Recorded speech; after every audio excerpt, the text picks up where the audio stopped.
Hello guys, welcome to Eesha YouTube channel. మీకు ఈ video నచ్చితే కనుక ప్లీజ్ ఫ్రెండ్స్ లైక్ చేయండి, షేర్ చేయండి, సబ్స్క్రైబ్ చేయండి, కమెంట్ మాత్రం తప్పకుండా చేయండి. మరిన్ని వీడియోస్ కోసం నా ఛానల్ని సబ్స్క్రైబ్ చేసుకుంటారని అనుకుంటున్నాను.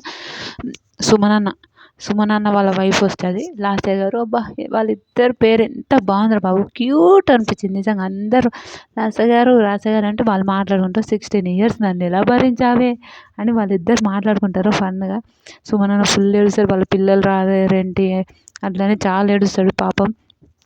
చాలా బాధ అనిపించింది. ఒక్కరే రావడానికి ఉందంట, వేరే ఇంకో స్కూల్కి వెళ్ళిరా అంటే ఈరోజు వెళ్ళలేరు, వెళ్తున్నారు రోజు అని అంటారు.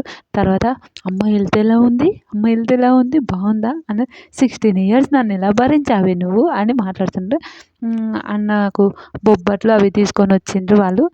ఆమె భలే అనిపించింది నాకైతే. సూపర్ సూపర్ సూపర్ అనిపించింది. 20 minutes ఇచ్చింది బిగ్ బాస్. ఇది టూ మచ్ బిగ్ బాస్. చాలా బాగా అనిపించింది. ఏంద్ర బాబు ఈ బిగ్ బాస్కి ఇంత ఘోరం చేస్తున్నాడు, ఇంత ఘోరంగా ఆలోచిస్తున్నాడు అని ఒక ఒపీనియన్ అనిపించింది. బాధ అనిపించింది. ఓకేలే అనుకొని ఇంకా సరేలే అనుకొని ఇంకా ఉన్నారు. నాకైతే బాధ అనిపించింది. తర్వాత వాళ్ళు లోపలికి పోయి కూర్చొని మాట్లాడుతున్నారు. కూర్చొని ఇంకా మాట్లాడుకుంటారు. ఒక ఇంట్లో హౌస్ చూద్దాం ఒక 2 minutes ఉన్నప్పుడు పిలుస్తాంలే అని అంటారు.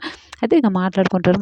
బయట ఎలా ఉంది మంచిగా ఆడుతున్నారు, సూపర్ సూపర్ ఆడుతున్నారు, అది ఇది అని మాట్లాడతారు. అది హైలైట్ అనిపించింది. లోపలికి వచ్చి మాట్లాడుతున్నాడు. తనుజతో క్లోజ్ ఉండకు అని చెప్పడం నాకు అస్సలు నచ్చలే. ఎందుకు అలా చెప్పింది నాకు అస్సలు నచ్చలేదు నిజంగా. లాస్య గారు మీరు అలా చెప్పేదే కాకుండా తనుజ ఎంత హెల్ప్ చేస్తారు సుమనన్నకు. మొన్న రోపు గురించి కూడా ఎంత హెల్ప్ చేస్తారు. నాకైతే అదైతే చాలా తప్పు అనిపించింది. మీకేమనిపించిందో కూడా ప్లీజ్ కమెంట్ చేయండి. వీళ్ళ ఇద్దరి పేరు ఎలా అనిపించింది కమెంట్ చేయండి.